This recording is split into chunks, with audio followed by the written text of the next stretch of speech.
This is Life Lessons Lounge, and I am Igina Gerazi. Here, we explore diverse life stories and the wisdom they hold. Let's delve into the stories that shape us, teach us, and connect us all.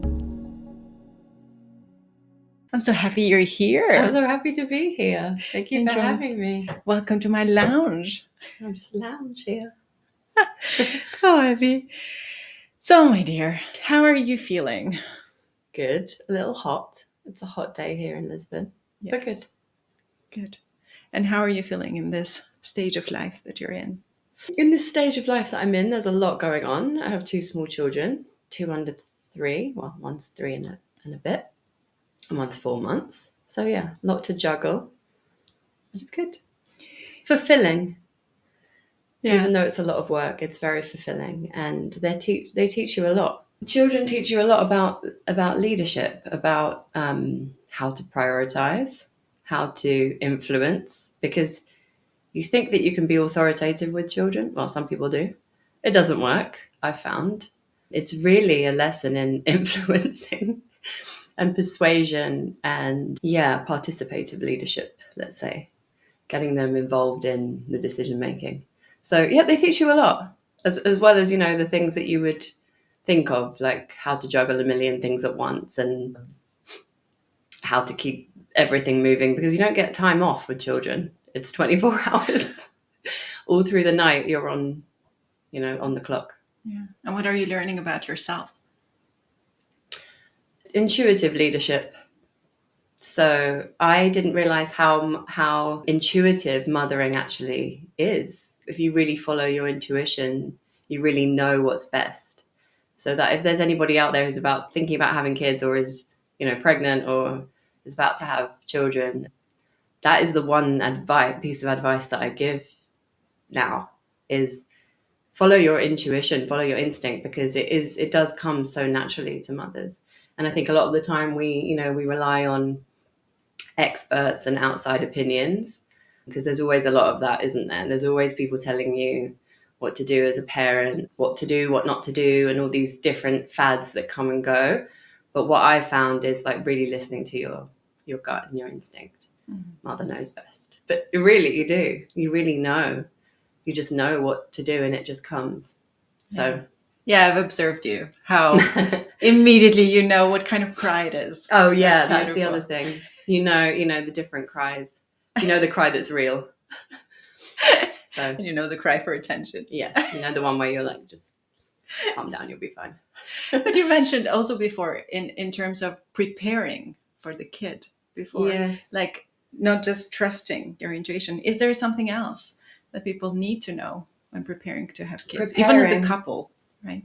Yeah. Well, I think connecting with yourself. Somebody very close to me gave me some good advice, which was, connecting to yourself before, because there's so much preparation and so many, like with a lot of things in life, we're always like thinking about, what's coming, and not sort of preparing in the moment, and connecting with self, I think, is always a good idea, to see, what you need and what you need in the moment, so that you can best be there for other people in general, and especially when you're preparing for a child. But also within the relationship, it's such a huge thing that there's now, there were 2 and now there's 3 or 4, whatever the case may be.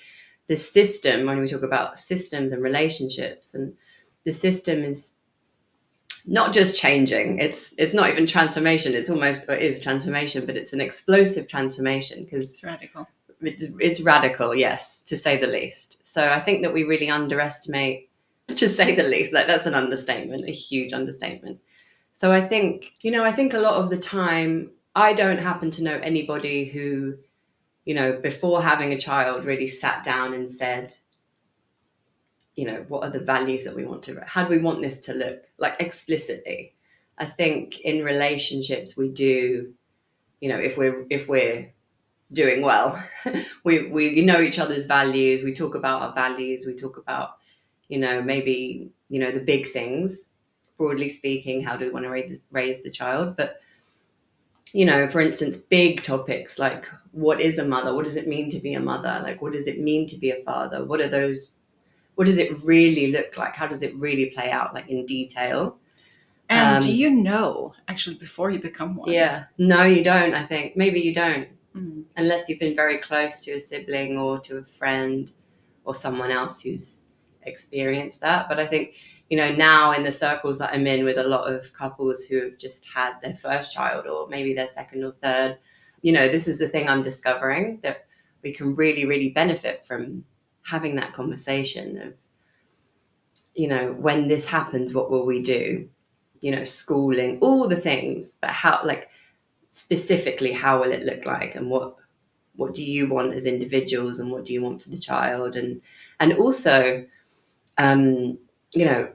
I think in couples, well, in general, and specifically in couples, how you handle conflict, because when you have a child, you don't have the luxury of time anymore and space to sort of sit down and resolve things and go deep, and those things that you might have had before if you're in a high functioning couple or system or team or whatever it is. It's a luxury to be able to sort of sit and discuss those things and go deep. So I think if you built the muscle, let's say, before you have this explosive event of having a child, or whatever it might be in business, the alternative, if you've already built that muscle, and it's a strong muscle around how do we resolve conflict in a short space of time, how do we get on the same page, how do we align and move forward, it makes a huge a huge difference. Because maybe in 2 or 3 years time, when the child is in school, then you might have the opportunity to reflect, but before then, luxury of time does not exist. You touched upon quite a topic there when it comes to conflict. Yes. Right. So, and I would love to maybe go deep a little bit, like, how do you build that muscle? It's a great question. I think conflict is one of those things that a lot of us want to avoid. Most of us, if not all of us, want to avoid having conflict, especially with the ones that we care about, because for obvious reasons. We don't want to rock the boat. We don't want to hurt the other person. We don't want to get hurt ourselves. So it is a difficult one. I've learned recently, and along over the years, that I think the most important thing in a conflict is, one of the most important things is that the other side is, we always come into these conversations or conflicting circumstances wanting to get our point of view across. And I think one of the most important things is that the other side, or sides in multiple teams, systems with multiple people in, that everyone is heard. Because I found that that's one of the biggest things. You might not want to necessarily have your own way in terms of outcomes or get the outcome that you want, but if you're heard and your viewpoint is heard, acknowledged, respected, even if it doesn't go your way in the end, it can often be a huge part of the puzzle, I found. And when you say also, because we need to build this muscle in a very short time to resolve those conflicts in a very short time. Yeah. And this process of being heard, acknowledged, that usually takes time. Yes. And also, I was just going to say, with small children, top tip, it's especially the case. Sometimes, when you get to the terrible 2s or the terrible 3s in Spanish, tres, because they just want to be heard. They want their, maybe they wanted to push the button and you pushed it, and then there's a massive meltdown, right? Tantrums with them screaming on the floor and whatnot. So oftentimes, they just want their viewpoint to be seen, that you've seen their view, and then you can move on. Yeah. What was your question? It's the part of the building of the muscle with conflict, right? And then the process, as you were saying, about being heard, in the short space of time. So how do you do that? Yeah, you don't have the luxury of time, but I think that if you can, it doesn't take time. It doesn't take a lot of time to connect, make sure you're looking at the person, now a lot of the times we have our devices, we have a lot of other distractions with small children. You need to make sure that you have that connection, that if you're not looking at that person, how do they know that you're listening to them? How do they know that you're hearing what they're saying? That doesn't take a lot of time. I think that's hugely important. Listening, not just to what's being said, but also, in coaching, of course, we call it there's levels of listening, the level 3 listening, the broader listening. So what is this person really trying to tell you? Not just with the words, but what's not being said as well, sometimes can be equally important. So really listening deeply and really trying, suspending what it is that you're trying to say. I think even when we have the intention to just listen, our listening automatically becomes better with just that intention of, no, I'm just going to listen to understand what this person is telling me. I'm not listening to get information so that I can have an answer to each one, that's because this and that's because this and you think this, and just listen and really be present there with that person and what they're trying to tell you. I think it's one of the biggest gifts that you can give a person is to really deeply listen, like you are now, to what they're saying and to really hear them. It's a huge gift, especially with small children, funnily enough.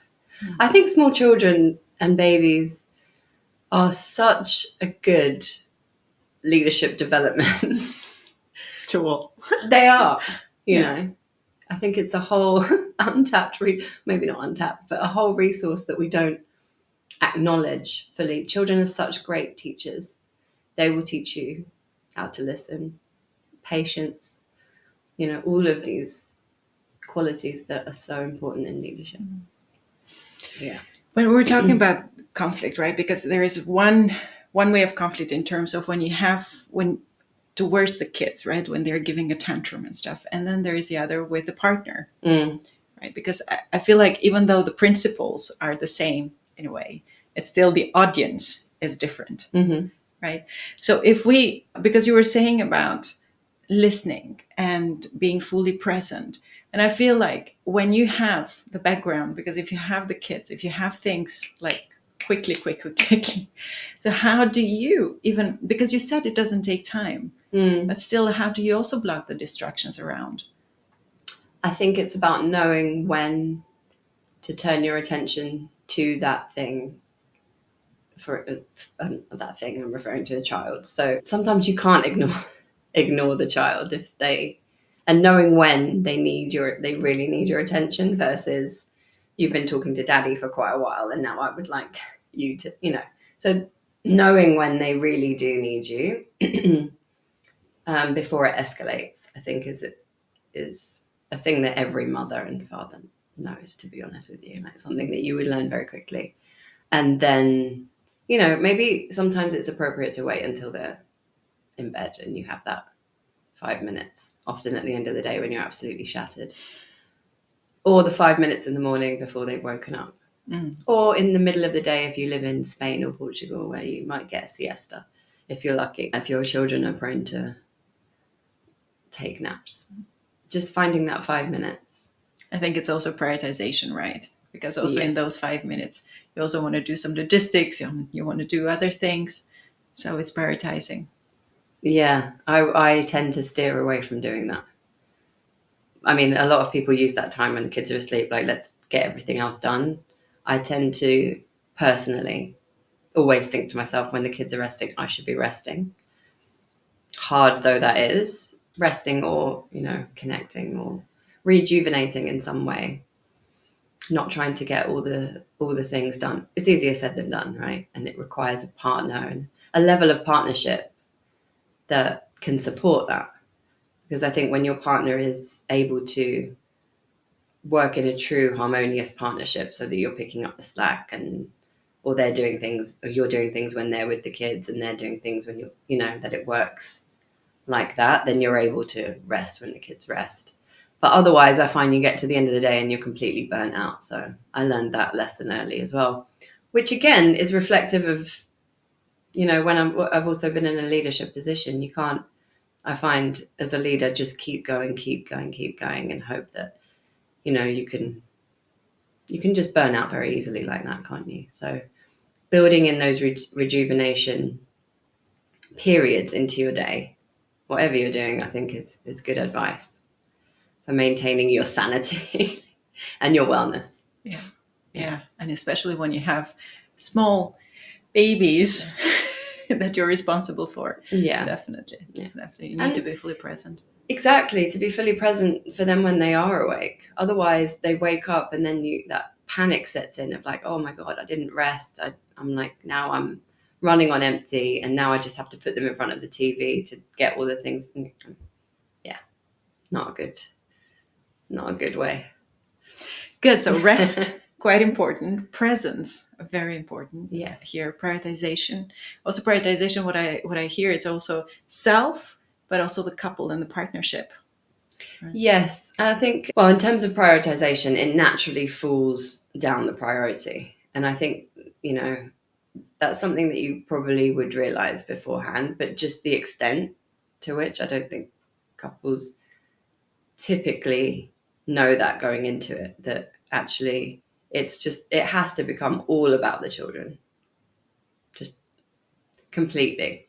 So the extent to which you've sort of figured out that you won't be able to figure out the adjustment beforehand, but figure out the muscles, like we said, of how do you cope with things changing, and how do you do those things in a shorter space of time of, getting aligned, getting on the same page,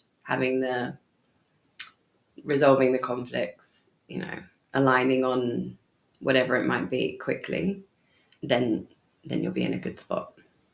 If that makes sense. Mm. And you were saying also about how, because all these are changes, and you said coping with change. Yeah. That's also, in family, the system of the family, the system of the team. Yeah. So what do you think is a prerequisite to handle such type of changes? Because this is also an abrupt change. Yeah, I wouldn't call it a change, because change you can sort of change back versus like complete explosive transformation that you're not going back to a caterpillar, right? After you. No. There's no going back afterwards. How do you prepare for that? Yeah, the prerequisite for, handling it well. Oh, I don't think anything prepares you, to be honest. That's the honest answer. I remember getting that book, seeing, what to expect when you're expecting. And then maybe, 4 months after having my first child, 4 or 5 months, just laughing at this book, because, I mean, it's good. Don't get me wrong. It's good to, read that stuff and have some preparation. But I don't think there's anything that can really prepare you for having children. This conversation is more turning out to be around children and how they really do, they pull the rug from out. You're just a completely different person afterwards. Not just in your relationship, but as an individual, each individual, and definitely within the relationship and the system. And then also, we just had our second child. He's 4 months now, almost 5. And that changes everything again, right? Because the system is now not 3, it's 4. And I think a really good thing to do is because you've got, each of the individuals, you've got the system as a whole, and then you've got each of the relationships, not just the adult's relationship, but, my eldest with his dad, my eldest with me, and then the baby, with everyone. So I think focusing on, not just the unit as a whole, but the individual relationships, building those and making sure that they're strong as well. So making sure, that I have time just with my oldest son, without the baby, without his dad, so that we, keep our connection. Not that we wouldn't have a connection, but just so that, each of those individual things are accounted for, as well as the whole as well. I think that's a really good point, because sometimes you can just, spend a lot of time as a family, but actually you're not nurturing the individual. But don't leave the 2 babies alone together, because the oldest one might, poke the eye. The baby. He likes to poke his eyes. He likes to give him a lot of love, a lot of aggressive love, aggressively bouncing him on the bouncer and stuff like that. But it is all love, but it's, we have to try and explain he's just a baby. You have to be gentle. It's also only 3 years difference, Yeah, right? yeah. So it's still, he's a baby himself as Yeah. well.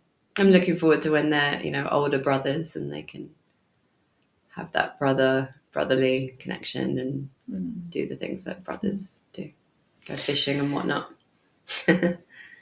Well, I'm curious because you said also strengthening these relationships. Is there, like, is that also intuitive, or do you have a plan how you do that, or do you plan around it? I Or think it just happens? I think it's important to take time out, like I'm doing right now. So going away. I think a lot of the time you have to divide and conquer anyway, right? I don't think I'm the only one, but I think a lot of people do, divide things between mum and dad, right? So dad would typically take the older child because the baby needs them, right? If you're breastfeeding, or even if you're not, the baby needs a lot more time with the mum. So dividing the tasks and, having that division, having that time away, and then coming back, and then you can, have time with it. So the other relationships are nurtured. But I think that's important. And I think we do plan for doing that quite consciously. Good.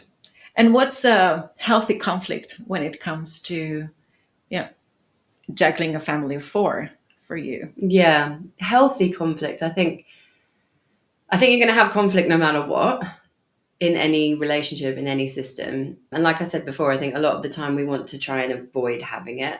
I think that's the worst thing actually to do, is to avoid those things completely. And it's easy to do, right? Because there's so many things going on. It's easy to sort of let it fester, or push it under the rug, but then it will fester. So I think the important thing to do is to nip it in the bud, in the moment, quickly, work through those things. I think that's true of any conflict in any system. The same in a business, same in a team. Don't let those little things that seem little, let them go. I think healthy conflict, you have a culture, an environment where you can speak up about things, and everybody knows that we don't make assumptions about things. We don't get defensive. We can talk about things in a healthy conflict environment, so that things are raised and aired, and then you can just move on. So I think addressing them early and not ignoring them. And then, like I said, really listening, acknowledging that person's what they're saying, and that, everybody has an opinion and an experience of how they see the world, which is different to ours. That's why the world is, so varied and unique and exciting, because we don't all see everything the same way. So I think giving a little bit of grace to people to have their own experience, and letting them, seeing them in their experience and acknowledging that is, I think, a huge part of it. And then obviously working through the conflict and working through, the values that this person. So I think that's another huge thing, is acknowledging the values that this person has as to why they're bringing this topic to the surface. So oftentimes when you think about it from a values perspective, you can see, okay, that's treading on their value of respect. They didn't feel respected. Everybody can understand that, everybody wants to be heard, seen, respected. So seeing the other person's perspective and acknowledging it, understanding it, even if you don't agree, is a big thing in healthy conflict. And then, coming to some sort of give and take, some sort of understanding between the two, moving forward. And I think also what a big thing is honoring what you agreed. Because a lot of the time when you're like rushing from next to the next, making sure that you do stick to what you said you were going to do. And, we made this agreement, remember? So I think that can be very impactful as well. Yeah, and talking back if the agreement has changed, or if it has changed for one. Right? Yeah. And agreeing to something else. It's really, really important if you have some agreements that you stick to them, I think. Otherwise, what's the point of it kind of undervalues the whole thing if you have this discussion, listen to each other, agree these points, and then you don't do them. It's Exactly. It's invalid. Invalid. Yeah. The thing is, choose your battles. Yes. Right? And it feels here like you don't choose your battle, you take every battle. I wouldn't say that, no. I would say you still need to choose your battles, but you need to resolve the issues that come up that are important. But you do still need to choose your battles, because otherwise you're going to burn out, So I think it's a question of, again, values. Like, no, I wouldn't say like every tiny little niggle, because you're going to be tired. Like in the first 2 or 3 years of having a kid, you're constantly tired, you're constantly run down, you're constantly hormonal if you're the woman, for actually that's something that they don't really tell you how long your hormones are disrupted for. I think it's at least a year, at least in my experience. So, all of those things. So no, I wouldn't say like every tiny little thing you need to sit down and have a discussion about. But if it's about like the values that you're raising your child with, the really important things, or something where you're not on the same page and it's going to impact you going forward, it's only going to make something worse. So understanding the difference and understanding the things that you really need to nip in the bud versus those things that you can let go. And I think actually a lot of the time you have to let a lot of things go. A lot of things. Because you just don't have the time. Or the bandwidth, frankly, to worry about some things that you would have done before having kids. Yes, and it's such a huge personal development as well. It's huge. Right? Because it's like you bring, well, first yourself, the whole background or whole history and everything, culture, whatever, and then you bring another person, and then the two, and then we trigger each other, right? So that's also personal development itself, and then you bring more into the system. Exactly. Yeah. So imagine, how do you also handle this? For example, if you have different levels of awareness in terms of where you are personally and where the other person is, or I think it's emotional intelligence. Yeah, it's such a gift. I think you have to look at it like that, right? Look at it as such a gift, such an opportunity. It's like when you're trying to work on yourself and you're not in a relationship. It's so much easier to work on things when you're in a some kind of relationship, because whether it's a friendship or a family relationship, it's almost like things that irritate you about a person are usually maybe all the time showing you things that about yourself, right? So if something annoys you about someone else, what is it that it's telling you about yourself and that's really irritating you? It doesn't have anything to do with that person. So it's a huge gift, a huge opportunity. And yeah, the more things that you have in there, the more parts in the system, the more mirrors, really, right? And like I said, kids just teach you so much about yourself, as does being in a relationship, about your triggers, about what's important to you, about what you can and can't compromise on, your values, your boundaries. And it's a constant evolution. But I think when you're maybe on different levels of emotional intelligence or different understandings of how that operates, that's a good place to start, actually, of like, how do we get on the same page, or at least the same kind of framework, a common understanding of how we deal with these things, a common language. Because obviously we're coaches, we do a lot of this work outside of our own personal life, so we probably have a lot larger lexicon. It doesn't mean, by the way, that you can always apply it to your own life 100%, not at all. That's a whole different story, as we know. But you might have a bit more vocabulary, more understanding of the topics, and so creating a common framework and a common understanding between you and for your children as well. I think start them early on understanding emotional intelligence. I'm trying to do with my 3-year-old. People will laugh if they have a 3-year-old, but I'm trying to start early with how emotional regulation, and it's easier said than done, but just breathing through the tantrums, when he gets really, really overworked, like any 2 or 3-year-old, really in the middle of a tantrum, holding that space. And actually that's a skill as a parent as well, isn't it? Just holding space for them and all their emotions, because they don't know what's happening. They don't understand. They can't self-regulate yet. So helping them to just push pause, it's a skill that we can also use as adults when you're really triggered or really, seeing red in the meeting when someone said something that's really pushed your buttons. How do you push pause, breathe, regulate yourself? It's actually quite hard even as an adult. So imagine what it's like for a 2-year-old. Yeah. And I think it's a really good skill, because then you can then come back to it